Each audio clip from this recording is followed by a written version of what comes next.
Muy buenas a todos y todas y bienvenidos a una entrevista más de Consalud TV. Hoy tenemos con nosotros a Juan González del Castillo, que es coordinador del Grupo de Infecciones de la Sociedad Española de Medicina de Urgencias y Emergencias de SEMES. ¿Qué tal? ¿Cómo estás?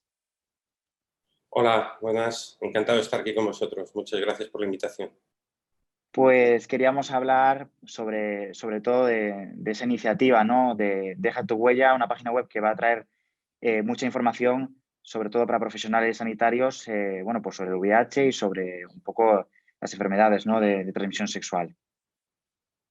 Efectivamente. Bueno, el VIH es una pandemia que asola el mundo desde hace ya décadas y cuyo problema sigue presente en la sociedad y que está aún lejano de solucionarse. En este contexto, desde el Grupo de Infecciones de las EMES, tomamos una iniciativa que consistía fundamentalmente en implicar a la medicina de urgencias en la solución de este problema. Tenemos que tener en cuenta que alrededor de la mitad de los pacientes que se diagnostican cada año en España tienen un diagnóstico tardío. Y esto tiene varias consecuencias. En primer lugar, estos pacientes que se diagnostican de forma tardío ayudan a amplificar lo que es la epidemia. Al desconocer su estado serológico, siguen transmitiendo el virus a otros sujetos y, por tanto, condicionan que no consigamos controlar la pandemia. Pero, además, el diagnóstico tardío también tiene consecuencias para el propio paciente en cuanto que aumenta la morbilidad y la mortalidad. Y por último tiene una consecuencia también de gestión sobre el sistema sanitario, puesto que los costes de estos pacientes son mayores. El segundo hecho importante a reseñar son las oportunidades perdidas. Aquellos pacientes que van a la atención del sistema sanitario por otro motivo y perdemos la oportunidad de hacer el diagnóstico de VIH. Sabemos por los estudios previos que 1 de cada 3 oportunidades perdidas se producen en los servicios de urgencias.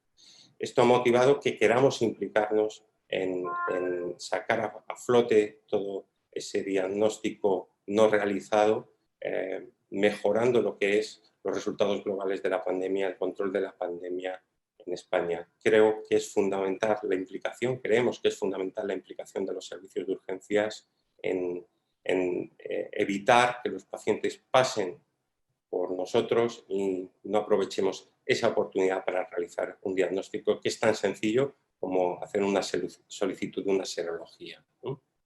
Uh-huh. En este Me imagino. contexto, pues, Uh-huh.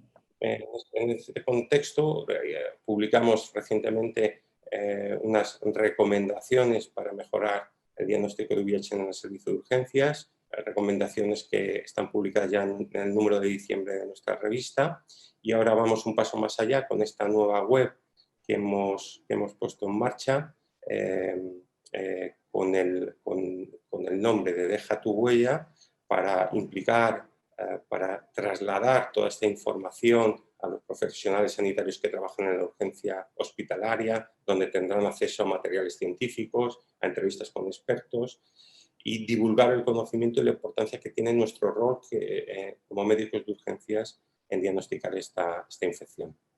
Uh-huh. Un recopilatorio de información, ¿no? Online. También me imagino bueno, que otro de los problemas, ¿no? que hay en este momento y que la pandemia está dejando también, bueno, pues de alguna manera latente, es el problema del chemsex. Hablando con organizaciones, un poco también con distintos especialistas, nos decían, ¿no? que es un problema de salud pública que ahora mismo pues, parece que está creciendo y del que no se habla. No sé cómo lo estáis viviendo desde la medicina de urgencias. Sin duda, el chemsex es un fenómeno creciente asociado con prácticas de riesgo que facilitan además la transmisión del VIH y de otras infecciones de transmisión sexual. Por tanto, es clave en este perfil poblacional solicitar la serología de VIH. Estos pacientes que con esta práctica pueden acudir a nosotros a un servicio de urgencias por distintas condiciones, evidentemente por una infección de transmisión sexual, pero también por los efectos adversos que estas drogas pueden tener sobre el sujeto.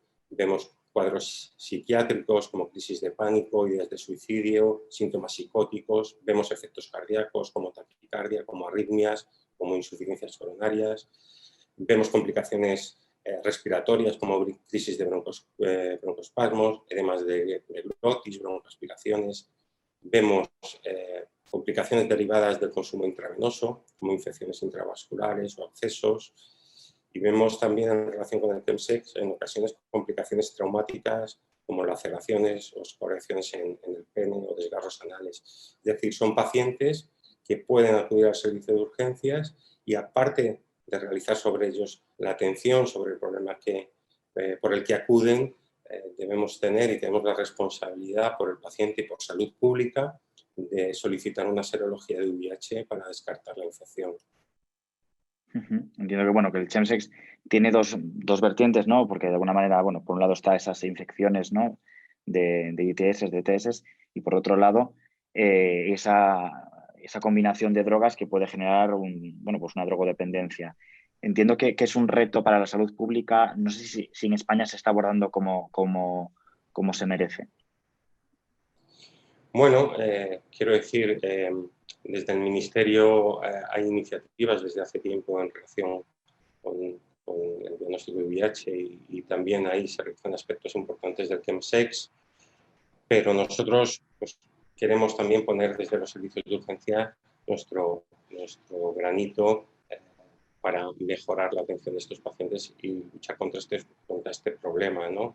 El chemsex, pues aparte de la vertiente infecciosa que tiene, pues puede conllevar trastornos graves que comprometan la vida del paciente. En este sentido, creo que hay que hacer la máxima difusión posible sobre los riesgos inherentes a estas prácticas, ¿no? Donde se mezclan muchas drogas que en ocasiones se consumen de forma intravenosa, en otras orales, pero que ponen en riesgo al sujeto, sin duda.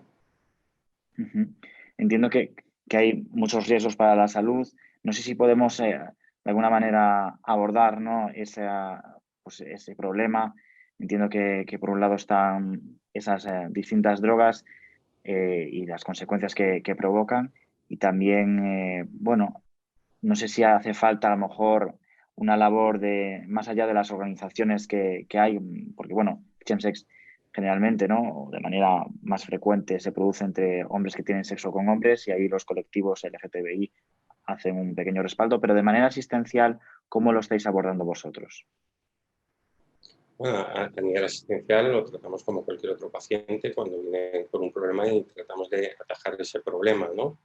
Yo creo que en eso no difiere. Lo que debe diferir es aparte de abordar el problema por el que viene el paciente, en intentar también hacerle ver los riesgos de estas prácticas, ¿no? Y las consecuencias que puede tener, y en relación con el VIH, pues sabemos que hay un estudio de GESIDA que observó que alrededor del 30% de los pacientes VIH practicaban el chemsex y el slamming, que es cuando lo toman por vía intravenosa, pues hasta el 16%. El chemsex triplica el riesgo de infección por VIH y duplica el riesgo de infección por otras infecciones de transmisión sexual como la clamidia o la gonorrea.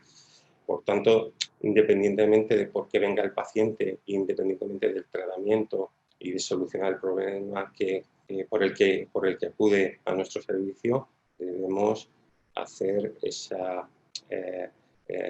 ofrecerle al paciente toda esta información sobre los riesgos que acontecen con esta práctica, ¿no? Hay que fomentar la adecuada información sobre los riesgos que conlleva a aquellos a que lo practican, ¿no? ¿Es la población consciente de este problema, de lo que supone este tipo de prácticas o todavía tenemos de alguna manera, mucho más que informar o muchos más retos en ese sentido?